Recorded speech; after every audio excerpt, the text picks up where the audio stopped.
કોંગ્રેસના રાષ્ટ્રીય અધ્યક્ષ મલ્લિકાર્જુન ખડગેએ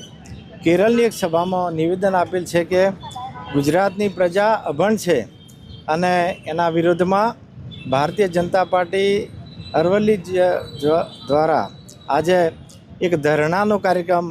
આપેલ છે અને એના માટે સમગ્ર જિલ્લામાંથી કાર્યકર્તાઓ ધરણા પર બેઠા છે અને હું કોંગ્રેસના અધ્યક્ષને અસ્વસ્થ કરવા માગું છું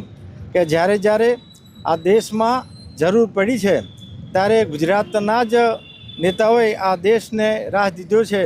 દાખલા તરીકે આઝાદી હોય ત્યારે મહાત્મા ગાંધીજી, રજવાડા એકત્ર કરવાની વાત હોય ત્યારે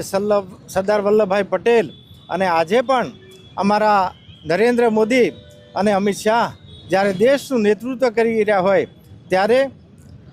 ગુજરાતની પ્રજાને અભણ કહેવી એ કોંગ્રેસ માટે ભૂલ છે અને આવતા સમયમાં અમારા ભારતીય જનતા પાર્ટી અને ગુજરાતની પ્રજા એ કોંગ્રેસને આનો જડબાતોડ જવાબ આપશે એવું આજે હું આ મીડિયાના માધ્યમથી આપને કહેવા માગું છું।